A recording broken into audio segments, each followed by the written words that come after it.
Hello friends, welcome to Contra Investing. This is Gurvinder Malhotra and I am a SEBI registered research analyst. So before starting this video, please go through the standard warning and disclaimer. So this video is only for educational purposes. So whatever stock that we will discuss in this video, that will be only for educational purposes. So please consult your financial advisor before making any investment decision. So आज का जो video है that will be on how to do the fundamental analysis of a company. तो आज हम सीखेंगे कि हम एक कंपनी का फंडामेंटल एनालिसिस कैसे कर सकते हैं। तो we will take the help of screener.in। So उस एग्जांपल के लिए हमने पीडीलाइट इंडस्ट्री को लिया। This is not any recommendation, just for example that we are discussing this company because this is a very fundamentally good company even. और चलिए start करते हैं कि सब आपको किस तरह से कंपनी का जब स्टडी करना है तो उसको कैसे करना है स्टडी। तो दिस जैसे मैं स्क्रीनर की हेल्प से स्टडी करता हूँ। तो जैसे आप कोई भी कंपनी सर्च करेंगे तो वैसे पहले यहाँ पे जैसे पीडीलाइट कंपनी आपने नाम सर्च किया तो देन यहाँ पे आपके पास ये डिटेल ओपन होगी। तो यहाँ पे जैसे अभी आपको काफ़ी ये रेशोज दिखाई दे रही है मेरे यहाँ डैशबोर्ड पे। यहाँ पे बाय डिफ़ॉल्ट अगर आपने जैसे नया अकाउंट बनाया तो आपके पास 7-8 रेशो आएंगी बाय डिफ़ॉल्ट, ठीक है। तो आप उसमें ऐड कर सकते हैं जैसे, तो यहाँ पे जैसे एडिट रेशो से है तो ये काफ़ी ऑप्शंस हैं। जो जो रेशोज आप चेक करना चाहते हैं वहाँ से आप ये रेशोज ऐड कर सकते हैं। और अदरवाइज सिंपली यहाँ से टाइप करके भी आप कोई भी रेशो ऐड कर सकते हैं। जैसे डेट मान लीजिए कोई भी आपको डेट 3 ईयर बैक इस टाइप से कोई भी रेशो ऐड करनी है तो यहाँ पे क्लिक करेंगे तो ये रेशो आपके यहाँ डैशबोर्ड में ऐड हो जाएगी। तो आपको एटलीस्ट मेन रेशोज जो जैसे मैं आपको ये यहाँ पे दिखा देता हूँ एक यहाँ प्रेजेंटेशन में। जैसे आपको मार्केट कैप चेक करनी है किसी कंपनी की, उसकी मार्केट कैप कितनी है, तो कि उससे आपको साइज का पता चलता है कि वो कंपनी लार्ज कैप है, स्मॉल कैप है या मिड कैप है। तो this is the main purpose. तो आपको किस कैटेगरी में जाना है, किस मार्केट कैप में जाना है, तो उससे आपको वो मेन आइडिया आपको लग जाता है। देन आपको पी रेशो चेक करनी है कि कंपनी की पी रेशो क्या है। तो पी रेशो को आइसोलेशन में नहीं देखना है, उसको उसके सेक्टर की पी से भी कंपेयर करना है, उसकी ग्रोथ देखनी है, उसकी पैग रेशो के साथ कंपेयर करेंगे तो दैट विल बी बेटर, तो बेटर रहेगा। तो इसके लिए लेकिन डिटेल में हम सेपरेट वीडियो बनाएंगे पी रेशो के ऊपर। But just you have to take an idea कि कंपनी की पी रेशो क्या है। उसकी पास्ट पी रेशो भी देख सकते हैं, उसकी पास्ट में क्या हाईएस्ट पी रेशो क्या रही है 5-10 साल में, एंड उसकी अभी करंट क्या चल रही है, तो देन और उसके इंडस्ट्री की क्या चल रही है, एंड उसकी ग्रोथ रेट क्या है, उसके पैग के हिसाब से पैग रेशो के हिसाब से क्या पी रेशो चल रही है। Then price to book ratio भी आप उसकी चेक कर सकते हैं कि क्या प्राइस टू बुक रेशो चल रही है कंपनी की। तो this depends upon her sector की अपनी है, तो उस हिसाब से आपको पीयर के साथ कंपैरिजन करना पड़ेगा। और उसकी प्राइस टू सेल रेशो भी आप उसकी चेक करिए कि प्राइस टू सेल रेशो क्या चल रही है कंपनी की।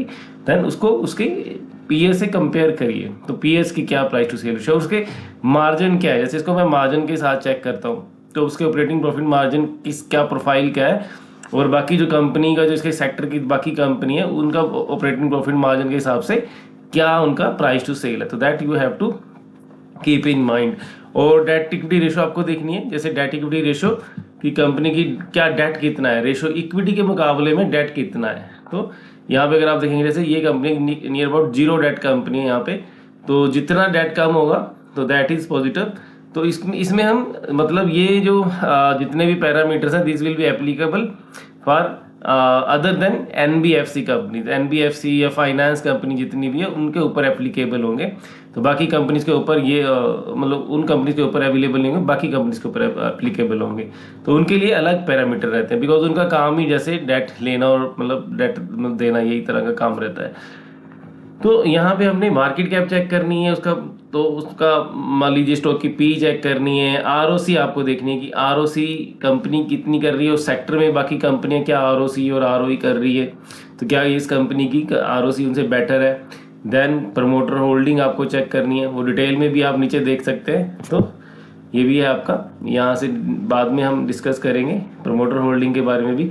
और जैसे price to sale ratio check करनी है, ऑपरेटिंग प्रॉफिट मार्जिन क्या कर रही है कंपनी। जैसे इसको पीएस से कंपैरिजन में चेक कर रहे हैं तो आपको यहाँ से आइडिया लग जाएगा कि जैसे पीएस का यहाँ पे पी रेशो भी क्या है। आप इंडस्ट्री पी यहाँ पे ऐड कर सकते हैं, एडिट कॉलम में जाके यहाँ पे industry P may be I don't know यहाँ पे है इंडस्ट्री पी, तो ये हमने ऐड कर दिया यहाँ पे इंडस्ट्री पी। तो इसको हम उसके साथ में भी कर सकते हैं जैसे इंडस्ट्री पी को पी के साथ में करेंगे तो हमें और बेटर आइडिया हो जाएगा। तो इस तरह से आप पी रेशो या जो भी और बाकी रेशोज को भी साथ में ऐड करके इनके पीयर्स की, तो ये इंडस्ट्री की पी होगी यहाँ पे और ये पी इसकी है, तो यहाँ पे आपको समझ में आएगा थोड़ा महंगा है बिकॉज ये लीडर है इस सेक्टर का। तो इस तरह से आप पी रेशो को चेक करेंगे, देन इसी तरह से और बाकी रेशोज को भी चेक करेंगे आप। जैसे प्रमोटर होल्डिंग हमने देख लिया, प्राइस टू सेल देख लिया, और इसका आप मेन जो आपको देखना है दैट इज़ यहाँ पे एक इंटरेस्ट कवरेज रेशो। तो इंटरेस्ट कवरेज बिकॉज ये डेट फ्री कंपनी है तो यहाँ पे इसका इंटरेस्ट कवरेज रेशो काफ़ी है। इंटरेस्ट कवरेज रेशो मतलब कि कंपनी अपने इंटरेस्ट का कितने गुना प्रॉफिट कमा रही है, that is the main purpose, ताकि वो कंफर्टेबली अपने इंटरेस्ट को पे कर सकती है या नहीं कर सकती, तो ये मेन पर्पस है।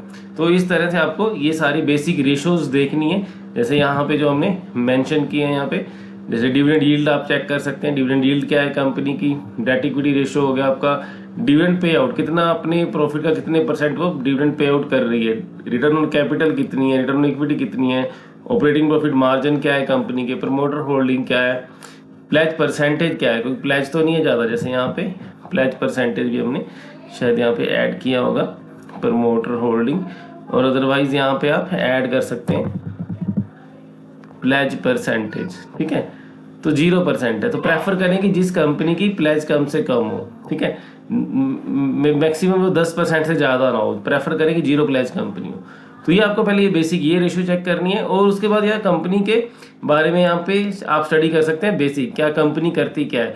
तो यहाँ से जब आप स्टडी करेंगे तो आपको बेसिक आइडिया होगा कि कंपनी, कई बार यहाँ पे आपको 1-2 लाइन ऐसी मिल जाती है कि जैसे कि वो कंपनी किसी पर्टिकुलर प्रोडक्ट में या अपना जो वो प्रोडक्ट बनाती है उसमें फर्स्ट लार्जेस्ट है इंडिया में है, सेकंड लार्जेस्ट वर्ल्ड में है, तो इस टाइप की आपको कुछ चीज़ें आपको इन्फॉर्मेशन यहाँ पे मिलती है। और कंपनी का क्या एक्सपोर्ट, मतलब क्या क्या उसके क्लाइंट क्या है, उसके कोई ब्रांड है ऐसा कोई स्पेशल, तो ये पूरा आपको एक बेसिक डिटेल, डिस्ट्रीब्यूशन नेटवर्क क्या है और कंपनी का क्या कैपेक्स प्लान चल रहे हैं, तो दीज आर ऑल बेसिक चीज़ें आपको कंपनीज के बारे में यहाँ से मिल जाएंगी। और कंपनी की आप यहाँ से वेबसाइट ओपन करके भी कंपनी की वेबसाइट को भी आप चेक कर सकते हैं, वहाँ से आपको कई बार बहुत सी अच्छी इन्फॉर्मेशन मिल जाती है, जैसे क्या क्या ब्रांड्स हैं, तो कई बार वहाँ पे आपको नहीं मिलते हैं, तो यहाँ से आप देख सकते हैं, जैसे फेविकोल की डॉक्टर फिक्सिट, एमसील, ये सारे फेविकोल पीडीलाइट के ब्रांड हैं। तो कई बार हमें पता नहीं होता है कि हम फेविकोल का जानते हैं लेकिन पीडीलाइट का अगर हमें नहीं पता है, तो यहाँ पे हमें कंपनी के बारे में पता चल जाता है कि वो कंपनी क्या ब्रांड ओन करती है। तो ऐसी कई कंपनी होती हैं जिनके ब्रांड नेम कुछ और होते हैं लेकिन कंपनी का नेम कुछ और होता है, तो ये आपको वेबसाइट से पता चल जाता है। तो उसके बाद हम आएंगे यहाँ पे इसका ग्राफ पे। तो ग्राफ पे देखिए आपको प्राइस ग्राफ चेक करना है कि उसका लॉन्ग टर्म क्या ट्रेंड क्या चल रहा है, वो लॉन्ग टर्म में क्या रेंज में चलता है स्टॉक, या अप ट्रेंड में ही चल रहा है, जैसे अप ट्रेंड में चल रहा है, या पहले काफ़ी लॉन्ग अप ट्रेंड में था अब रेंज में चल रहा है कितने साल से, तो क्या इस टाइम प्राइस का बिहेवियर क्या ट्रेंड क्या चल रहा है जो स्टॉक के प्राइस का, तो ये आपको प्राइस का आइडिया हो जाएगा। उसके बाद यहाँ पे साथ में आपको पी रेशो का ग्राफ भी मिलेगा, तो उससे आपको आइडिया हो जाता है कि कंपनी की पी रेशो हिस्टोरिकली अभी अब किस लेवल पे है। जैसे हिस्टोरिकली आप देखेंगे ये 100 पी तक भी गया स्टॉक हाई पे, और लो पे अगर आप देखेंगे तो ये 56 कोविड के टाइम पे भी ये मतलब 50 के आसपास इसकी पी गई है। तो इसका हिस्टोरिकल आपको देखेंगे तो 71 का एवरेज मीडियन आ रहा है जो इसका 10 साल का। तो अभी ये कंपनी 70 से अभी करीब करीब 66 उसके थोड़ा सा नीचे ट्रेड कर रही है, तो अपने मीडियन से थोड़ा सा नीचे है, तो आसपास भी है। तो मे बी यहाँ पे ये वैल्यूएशन यहाँ पे हो सकता है कि आप अगर वो मीडियन से नीचे या उसके आसपास ट्रेड कर रही है तो मीन्स वो डीप थोड़ा सा वो सस्ते वैल्यूएशन पे है, मतलब डीप वैल्यू के आसपास जा रही है वो। तो ये हो गया आपका पी रेशो का। इसी तरह से आप इसके हिस्टोरिकल सेल्स एंड मार्जिन का ग्राफ चेक कर सकते हैं, जैसे 10 साल से आपको बाहर से एकदम से पता चल जाता है कि क्या ट्रेंड चल रहा है, और पूरा लाइफ टाइम का यहाँ से चेक करेंगे तो आपको 2005 से सारा आ जाएगा क्या मार्जिन प्रोफाइल क्या है, किस तरह से मार्जिन वोलेटाइल है या स्टेबल है। जैसे ये येलो लाइन जो है ऑपरेटिंग प्रॉफिट मार्जिन की है, फिर नेट प्रॉफिट मार्जिन है या ग्रोस प्रॉफिट मार्जिन है, और ये जो बार दिखाई दे रही है सेल्स की, देखिए लगातार सेल इंक्रीज हो रही है, तो आपको दिखाई देगा कि ये कंपनी लगातार ग्रो कर रही है। अगर ये कंपनी की सेल यहाँ बाहर से आपको आइडिया लग जाएगा कि अप जा रही है या डाउन जा रही है, तो यहाँ पे ऑल टाइम हाई पे सेल, मतलब लगातार सेल भी ग्रो कर रही है, प्रॉफिट भी ग्रो कर रहे हैं, आप स्टॉक भी देखेंगे तो लगातार ग्रो ही कर रहा है, तो सेम ट्रेंड रहता है। अगर जो कंपनी की सेल और प्रॉफिट ग्रो करते रहते हैं उनका स्टॉक प्राइस भी ग्रो होता रहता है। तो दिस इज द, और प्राइस टू बुक रेशियो क्या चल रही है उसकी कंपनी की हिस्टोरिकल, वो भी आपको यहाँ से पता चल जाएगा कि 10 साल का एवरेज क्या है, 16.9 का है और अभी भी वहाँ पे आसपास ही ट्रेड कर रही है, ठीक है। और इसी तरह से मार्केट कैप टू सेल का आपको आइडिया हो जाता है कि ये इसका मार्केट कैप टू सेल भी क्या है। अभी 10 का जैसे मीडियन है तो 10 के आसपास ही चल रही है, तो सभी इसकी मेनली सभी वैल्यूएशन जो है उसके मीडियन के आसपास है। तो मे बी ये एक अपनी सपोर्ट के आसपास ही ट्रेड कर रहा हो ये स्टॉक। तो यहाँ से पीयर का आप चेक कर सकते हैं, पीयर कंपैरिजन कर सकते हैं, और क्वार्टरली रिजल्ट लेटेस्ट जो ट्रेंड है आपको यहाँ से पता चलता है। देखिए क्वार्टरली ट्रेंड में क्या होता है, जो सबसे लेटेस्ट ये रिजल्ट है, जैसे अभी सितंबर 25 के, तो दिस इज कॉल्ड एज अभी ये Q2 FY26 के रिजल्ट बोलेंगे हम इसे। और इसमें क्या होता है, जैसे 4 क्वार्टर होते हैं साल में, तो ये जो क्वार्टर है अगर इसको हम इससे इमीडिएट पास्ट क्वार्टर से कंपेयर करेंगे तो it will called as a Q1Q, quarter on quarter. अगर इसको हम पिछले साल के क्वार्टर से कंपेयर करेंगे then it will be considered as a Y on Y, अगर ये टर्म यूज करते हैं हम जैसे। तो इसमें हमें देखना है कि वो सेल्स में कितनी ग्रोथ आ रही है, ठीक है। एक तो ईयर ऑन ईयर क्या ग्रोथ आ रही है, क्वार्टर ऑन क्वार्टर देखिए यहाँ पे डिक्रीज आया है, ठीक है। तो यहाँ पे सेल देखिए डिक्रीज है, ओके हो गया। और यहाँ पे आपको ध्यान रखना है कि ये कंपनी सीजनल है या नॉन सीजनल है। तो जैसे यहाँ पे कोई सीजनल इम्पैक्ट थोड़ा बहुत में भी रहता है, पीडीलाइट पे, पर इतना इसका ये कंसिस्टेंट परफॉर्मर ही रहता है इसे। तो यहाँ पे लेकिन इसकी जो क्वार्टर ऑन क्वार्टर जो आपकी सेल यहाँ पे डाउन आई है, तो इसके बाद आपका ऑपरेटिंग प्रॉफिट देख सकते हैं, वहाँ पे मार्जिन थोड़े डाउन आए और प्रॉफिट भी थोड़ा डाउन आया बिकॉज सेल भी डाउन है।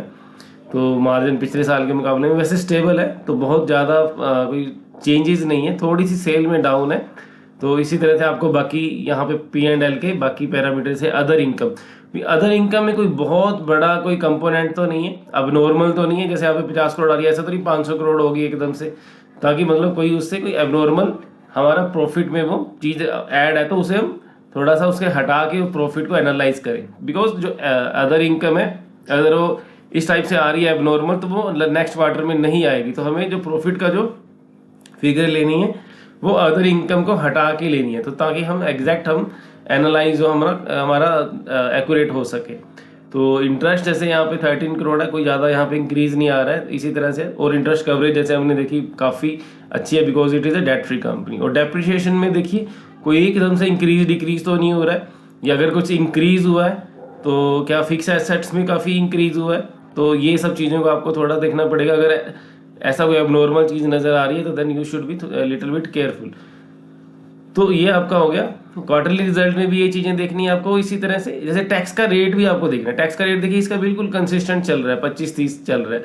तो ऐसा तो नहीं, कई बार कुछ कंपनी का जैसे नेगेटिव आ जाता है कभी टैक्स रेट, कभी बहुत ज़्यादा 35-40 पर चला जाता है, तो कभी 10-11%। तो ऐसा वोलेटाइल है तो वो कंपनी में आपको दिक्कत रहेगी। किसी क्वार्टर में टैक्स रेट की वजह से आपके प्रॉफिट एकदम से डाउन हो जाएंगे, ठीक है। कभी एकदम से टैक्स रेट कम आता है तो आपके प्रॉफिट बढ़ जाते हैं।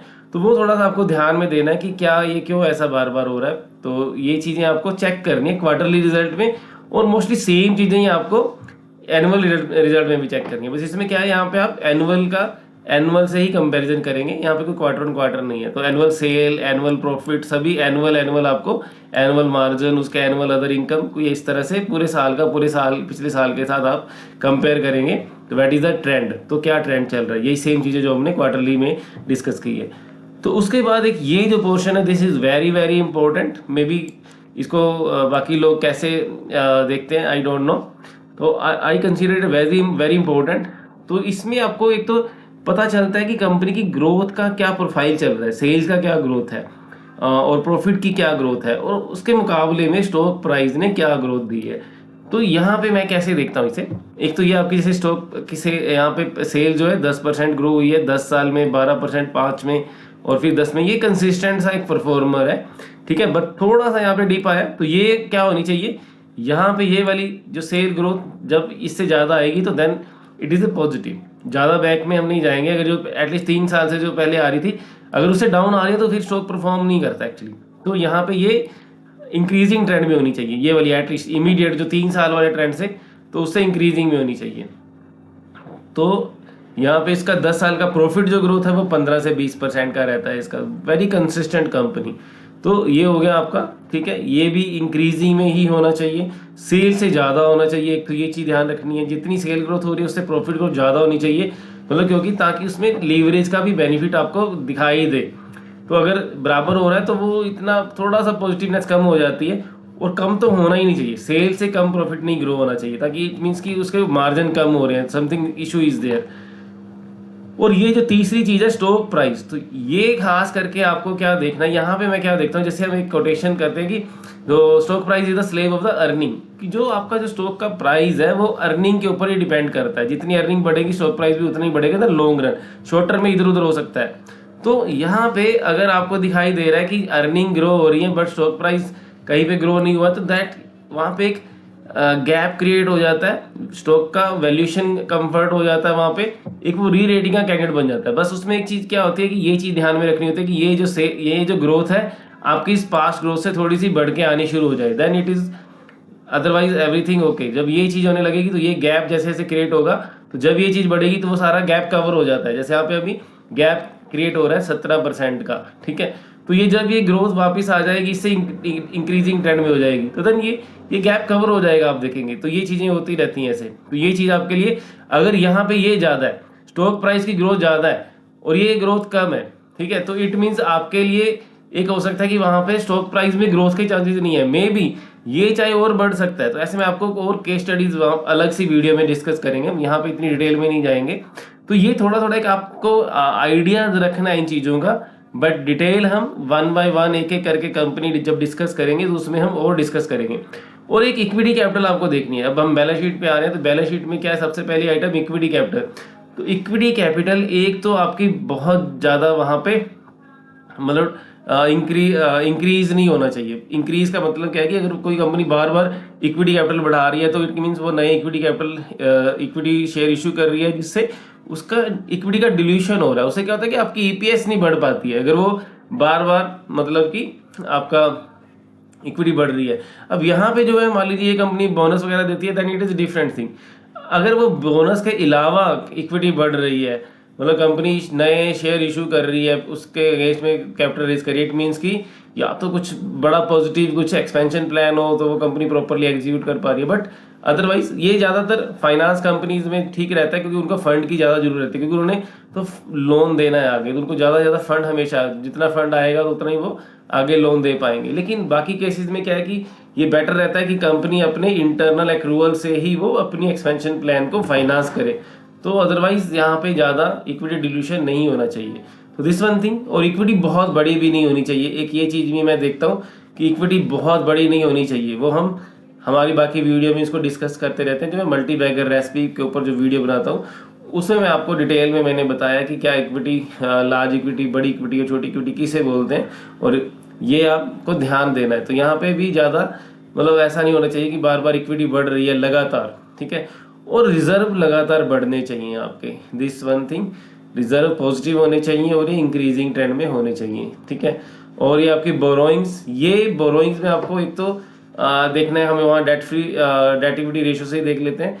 अदरवाइज यहाँ पे ज़्यादा इंक्रीजिंग ट्रेंड नहीं होना चाहिए। अगर इंक्रीज भी हो रहा है तो वो, क्योंकि ये कंपनी के मुकाबले में मतलब ये डेट अभी भी बहुत 0.05% कंफर्टेबल है, तो ये कहीं ज़्यादा उस लेवल से, कंफर्ट लेवल से ज़्यादा बढ़ तो नहीं रहा है। तो अभी तो बिल्कुल ये 400-500 करोड़ उस अपनी इतनी बड़ी मार्केट कैप के मुकाबले और इतने बड़े डेट यहाँ पे इक्विटी के मुकाबले में 10,000 के मुकाबले very small, not an issue. But आपको देखना है कि ऐसा तो नहीं है कि डेट बहुत बढ़ रहा है और वो आउट ऑफ कंफर्ट जोन जा रहा है, ठीक है। तो दिस वन थिंग आपको ध्यान में रखना है।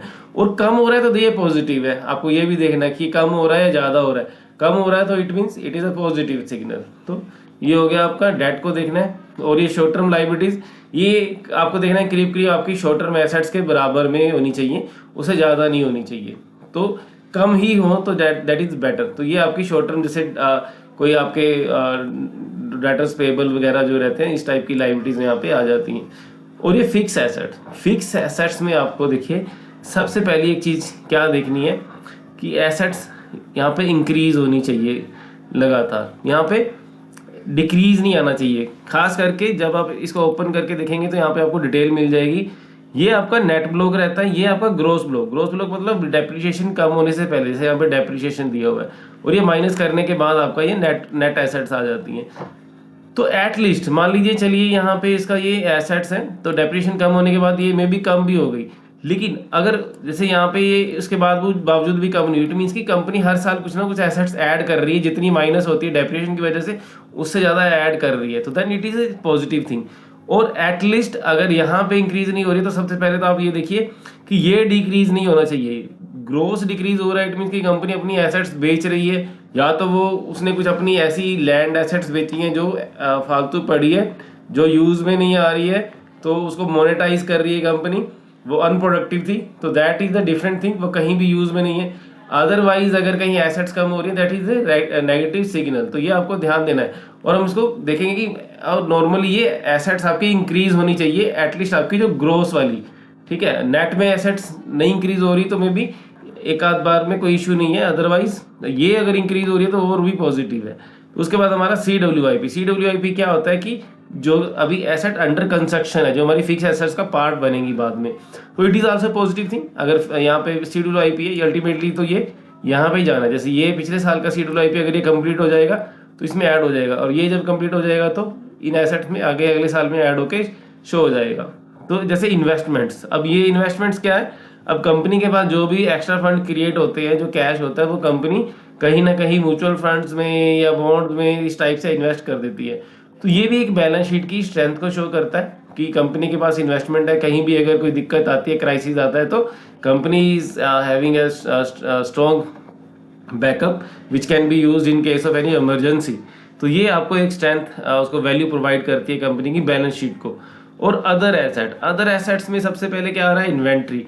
ये सब चीज़ों को आप एक इसका ट्रेंड देखेंगे कि ये क्या ट्रेंड में जा रही है। जैसे अभी यहाँ पे 1600 करोड़ 1500 करोड़ ये इंक्रीज नहीं हो रहा है, तो ये वही एवरेज के साथ चल रहा है। और अपनी सेल के मुकाबले में कितना है, जैसे यहाँ पे 1500 करोड़ और सेल कितनी है आपकी, नियर अबाउट 15,000 करोड़ की, मतलब 1/10 के आसपास का आपका इन्वेंट्री है, तो नॉट एन बिग इशू, तो रेशो इज कंफर्टेबल। और आपका ट्रेड रिसीवेबल की जो आपने पैसा उधार पे दिया है और माल उधार पे दिया है, तो उसका कितने अभी ट्रेड डेटर्स जो पेंडिंग है, जैसे 2000 करोड़, तो ये थोड़ा सा इंक्रीज हो रहा है।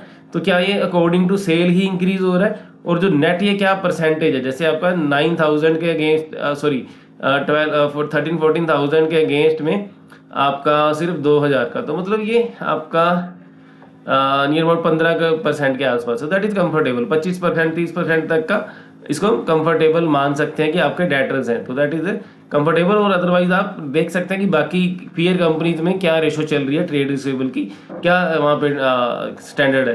तो ये आप देख सकते हैं कैश इक्विवेलेंट देखिए कंपनी के पास कैश कितना पड़ा है। तो अगर कैश पड़ा है कंपनी के पास, this is the positive sign कि कंपनी के पास कैश है, कहीं भी अगर जरूरत पड़ेगी तो कंपनी को दिक्कत नहीं आएगी। तो लोन्स एंड एडवांसेस की कंपनी ने जो कोई loans and advances may be आपने कुछ प्रमोटर्स को दिए हैं या एम्प्लॉयज़ को दिए हुए हैं कुछ इस टाइप से, तो यहाँ पे ज़्यादा फिगर बड़ी नहीं होनी चाहिए। ये मतलब अगर ज़्यादा बड़ी फिगर है तो कहीं कंपनी ने मिस यूज़ तो नहीं किया हुआ है अपने यहीं किसी मतलब रिलेटेड पार्टीज़ को, तो नहीं ऐसा लोन एडवांसेस दिए हुए हैं, तो ये चीज़ें थोड़ा सा वहाँ पे दिक्कत हो सकती है अगर यहाँ पे बड़ी फिगर है। अदरवाइज जैसे 100 करोड़ इतनी 1 लाख से ऊपर की करोड़ की मार्केट कैप में 100 crore is not a big thing, तो मे बी एम्प्लॉयज़ को भी दिए हो सकते हैं, जैसे कंपनीज देती हैं अपना लोन एंड एडवांसेस, तो ये आप चेक कर सकते हैं। और कोई बहुत ज़्यादा यहाँ पे इंक्रीज़ नहीं है, तो ये नॉर्मल चल रहा है, 100 करोड़ के आसपास यहाँ पे चल रहा है, तो ये रूटीन मैटर होगा। तो ये हो गया आपका। और अदर एसेट आइटम, कुछ और छोटी मोटी जो भी एसेट्स हैं तो शॉर्ट टर्म वाली, तो ये आपको यहाँ से ये भी ठीक है, तो कोई बहुत बड़ा यहाँ पे नहीं, ज़्यादा एसेट्स नहीं होनी चाहिए। तो ये हमारा ओवरऑल बैलेंस शीट, तो ये आप ये चीज़ें मेन आपको ऑब्जर्व करनी है। उसके बाद कैश फ्लोज आपको देखना है, उसमें 3 कैश फ्लो में जैसे operating cash flow, investing cash flow और फाइनेंसिंग कैश फ्लो, ये 3 चीज़ें रहती हैं। ऑपरेटिंग कैश फ्लो क्या रहता है कि जो आपका ऑपरेशन से रिलेटेड जो कैश कंपनी ने जनरेट किया है, तो इसमें मोटा क्या होता है कि कंपनी ने जो नेट प्रॉफिट कमाया उसमें उन चीज़ों को ऐड किया जाता है जहाँ पे कैश का आउटफ्लो नहीं हुआ है, उनको वापस ऐड कर दिया जाता है जो वहाँ पे माइनस कर दी गई थी, और उन चीज़ों को माइनस कर दिया गया है जहाँ पे जो ऐड की गई थी लेकिन वो ऑपरेशन का पार्ट नहीं है। तो ये आप सारा यहाँ से देख सकते हैं, ये रिसीवेबल ये माइनस किए गए हैं, ये जो भी डिफरेंस होगा आपका पिछले साल और इस साल के रिसीवेबल्स का, और ऐसे इन्वेंट्री में जो भी इंक्रीज डिक्रीज हुआ तो उसमें जो भी नेट होता है तो वो वहाँ पे यहाँ पे प्लस और माइनस हो जाता है कैश फ्लो स्टेटमेंट में। तो ये आपका पॉजिटिव होना चाहिए कैश फ्रॉम ऑपरेटिंग एक्टिविटीज़। और उसके साथ साथ ये near about at least 80% of your profit होना चाहिए। जैसे यहाँ पे अगर प्रॉफिट आपका 2200 करोड़ का है, 2000 से 2200 करोड़ का प्रॉफिट है, तो ये उससे ऊपर ही जा रहा है नियर अबाउट, तो that is a positive. But बहुत ज़्यादा मतलब 80% से कम नहीं होना चाहिए, नॉर्मल में नहीं। अगर वो कम है तो आपको स्टडी करना पड़ेगा कि वो क्या कंपनी कुछ ऐसा क्या अपनी ग्रोथ बढ़ाने के लिए इन्वेंट्री कहीं ना कहीं ज़्यादा क्रिएट कर रही है, तो दिस थिंग आपको थोड़ा सा डिटेल में जाना पड़ेगा। तो ये आपका ऑपरेटिंग कैश फ्लो हो गया। और इन्वेस्टिंग में क्या रहता है कि इन्वेस्टिंग एक्टिविटीज जैसे आपकी कंपनी जो मेनली फिक्स एसेट्स के रिलेटेड जो भी आपने जहाँ पे इन्वेस्ट किया है, तो अगर वहाँ पे कोई सेल किया है, परचेज किया है, जो भी एसेट का पार्ट हमने देखा, जैसे जो बैलेंस शीट में एसेट साइड का जो पार्ट है, अब यहाँ से आप देख सकते हैं अगर कोई कंपनी ने एसेट परचेज की है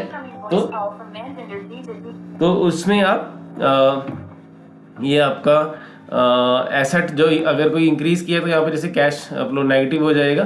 तो अगर कोई जैसे इन्वेस्टमेंट वगैरह कोई परचेज किया, सेल किया, उस हिसाब से आपका नेगेटिव और पॉजिटिव ही आ रहा है। तो यहाँ से आपको पता चल जाता है कि कंपनी ने कितनी एसेट्स ये परचेज किए हैं, यहाँ पे आउटफ्लो से पता चल जाता है। ये भी आप यहाँ से भी चेक कर सकते हैं। और यहाँ पे बाकी चीज़ें कुछ आपका उस एसेट्स के ऊपर कोई इंटरेस्ट रिसीव हुआ है या डिविडेंड रिसीव हुआ है, तो ये सारी चीज़ें आप देख सकते हैं।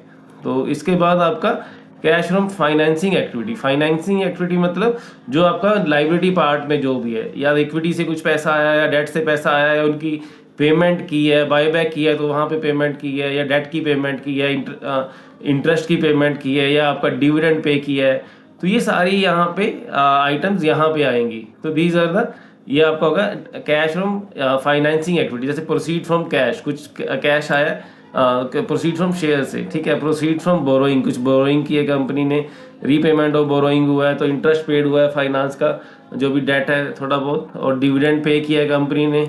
एंड उसके बाद आपका फाइनेंशियल लाइबिलिटीज़ कुछ है तो वो पे किए हैं, और अदर फाइनेंसिंग आइटम कुछ अगर वहाँ पे आउटफ्लो हुआ है तो ये सारा यहाँ पे फाइनेंसिंग एक्टिविटी जो लाइबिलिटी पार्ट से रिलेटेड जो भी है। तो इन्वेस्ट जो एसेट पार्ट से रिलेटेड जो एक्टिविटीज़ है, एसेट्स हैं, इन्वेस्टिंग है, तो वो यहाँ पे इन्वेस्टिंग एक्टिविटीज में आएगा। तो ये आपका इसके बाद नेट कैश फ्लो जो तीनों का जो भी नेट जो आ रहा है प्लस माइनस करके, that is the net cash flow, ठीक है। तो ये हमारा होगा कैश फ्लो स्टेटमेंट। उसके बाद आपका रेशियोज आ गया। ये कुछ मेन रेशियोज है, जैसे डेटर डेज कितने, डेटर डेज मतलब कि कितने दिन तक मतलब आपके जो डेटर कितने दिन लेते हैं पे होने में, ठीक है। मान लीजिए टोटल सेल आपकी जितनी भी है, मान लीजिए यहाँ पे अगर हम मोटा मोटा हिसाब लगाएं तो जैसे 13-14 हज़ार करोड़ की सेल है, तो मान लीजिए अभी डेटर्स है उसके 2000 करोड़ के, तो ये मान लीजिए कितने दिन के बने, मतलब तो 14,000 करोड़ की जो सेल है वो 365 से डिवाइड करेंगे तो वो आपकी पर डे की सेल होगी। तो पर डे की सेल को हम जैसे मान लीजिए ट्रेड रिसीवेबल से डिवाइड करेंगे तो कितने दिन तक के हमारे डेटर हमारे आउटस्टैंडिंग रहते हैं, तो that is the debtor days. इसी तरह से इन्वेंट्री डेज आप निकाल सकते हैं कि कितने दिन की इन्वेंट्री हमारी पड़ी रहती है, कितने दिन लेती है इन्वेंट्री हमारी मतलब सेल में कन्वर्ट होने में। उसके बाद डेज पेबल, सेम जैसे हमने डाटा डेज निकाला इसी तरह से आप डेज पेबल भी, जो हम रॉ मटेरियल परचेज करते हैं तो उनका जो आपका जो पेबल्स खड़े हैं उसके अगेंस्ट में, तो वो पर डे के हिसाब से कितने दिन के आपके कितने दिन लगते हैं डेज पेबल की पेमेंट करने में, तो उसके डेज पेबल यहाँ पे आ गए आपके, ठीक है। तो ये डेटर डेज यहाँ पे कम से कम होने चाहिए, जितने कम हो दैट इज बेटर, ताकि उसका पैसा जल्दी वापस आ रहा है। और इन्वेंट्री डेज भी कम होना चाहिए, इससे कि आपका मतलब कि इन्वेंट्री जल्दी से जल्दी वहाँ पे मतलब टर्नओवर जल्दी हो रही है, मतलब आपकी इन्वेंट्री सेल्स में कन्वर्ट हो रही है फास्ट, तो उससे आपकी प्रॉफिट बढ़ते हैं, उसकी सेल बढ़, आप उसी एसेट्स को ऐसे यूज कर रहे हैं फास्ट सेल करके। अब या तो उसके लिए आपके पास दो तरीके होते हैं, मतलब सेल अगर कम है या तो फिर मार्जिन ज्यादा हो, ठीक है, या अगर सेल आपको बढ़ा ली आपने थोड़े मार्जिन कम कर लिए, तो ये अलग अलग स्ट्रेटजी इस तरह से कंपनीज यूज करती रहती हैं। तो ये आपको देखना है कि ये या तो उसको इंडस्ट्री से कंपेयर करिए कि बाकी इसके पीएस में क्या इन्वेंट्री डेज है और क्या डेटर डेज है, उसके मुकाबले में इस कंपनी में ये बेटर पोजीशन है या उससे कम है इनकी जो रेशियो एफिशिएंसी, तो ये आपको चेक करना है। और कैश कन्वर्जन साइकिल, तो पूरा सारा ये साइकिल कंप्लीट हो गया, कैश कन्वर्ट होने में कंपनी को कितने दिन लगते हैं और कितने दिन वहाँ पे कंपनी की वर्किंग कैपिटल जो उसका इन्वेंट्री से लेके आपका सेल तक का कितने दिन लग रहा है, ठीक है। तो ये आपका कैपिटल वर्किंग कैपिटल डेज यहाँ से आ जाएगा। तो ये भी कम होना चाहिए। जितना कम होगा तो कंपनी की उतनी एफिशिएंसी ज़्यादा होगी, तो उतनी ज़्यादा कंपनी रिटर्न जनरेट कर पाएगी, रिटर्न ऑन इक्विटी पे या रिटर्न ऑन कैपिटल एम्प्लॉयड पे। तो ये सारी चीज़ें आपको चेक करनी है। तो इसको बेटर अंडरस्टैंडिंग के लिए आप उनके पीयर्स से इनका कंपैरिजन करिए। तो ये हो गया हमारा रेशो। और उसके बाद आपको शेयर होल्डिंग पैटर्न चेक करना है कंपनी का कि वो किस ट्रेंड में जा रहा है। जैसे प्रमोटर है, उसमें 4 पार्ट है, प्रमोटर है, आपके एफआईज हैं, डीआईज हैं, पब्लिक है। तो इसमें प्रमोटर की होल्डिंग का क्या ट्रेंड चल रहा है, तो वो आप क्वार्टरली भी देखेंगे कि रिसेंट क्वार्टर्स में क्या सेलिंग तो नहीं हुई है या बाइंग तो नहीं हुई है। अगर बाइंग है तो पॉजिटिव है, अगर सेलिंग है तो that is it may B negative. आपको चेक करना है भी कितनी हुई है और क्यों हुई है, और क्या वैल्यूएशन महंगे हो गए हैं, क्या लग रहा है प्रमोटर्स को। और एफआईज की बाइंग का क्या ट्रेंड है, क्या वो बाय कर रहे हैं, सेल कर रहे हैं। बाइंग है तो पॉजिटिव है, अगर सेलिंग है तो it may be considered as a negative. और क्या कितनी % होल्डिंग है वहाँ पे एफआईज डीआईज की। तो अगर कंपनी छोटी है तो वहाँ में भी आपकी एफआईज होल्डिंग ना हो। तो इस तरह से आपको डीआईज की भी होल्डिंग का ट्रेंड को भी चेक करना है, ठीक है। और आपका उसके बाद लास्ट में पब्लिक होल्डिंग कितनी है। तो पब्लिक होल्डिंग मेरे साथ जितना कम हो दैट इज बेटर। तो वो एक पॉजिटिव सिग्नल ही होता है, क्योंकि पब्लिक होल्डिंग मेनली वो एक स्ट्रॉन्ग इन्वेस्टर नहीं माना जाता है। क्योंकि अगर वो कहीं भी कोई मार्केट में पैनिक आता है तो सबसे पहले पब्लिक जो रिटेल शेयर होल्डर हैं तो वो सेल करते हैं। अगर वहाँ पे पब्लिक होल्डिंग कम है, इट मीन्स कि सारा का सारा जो स्टेक है वो स्ट्रॉन्ग हैंड्स में ही है, तो that is a positive sign.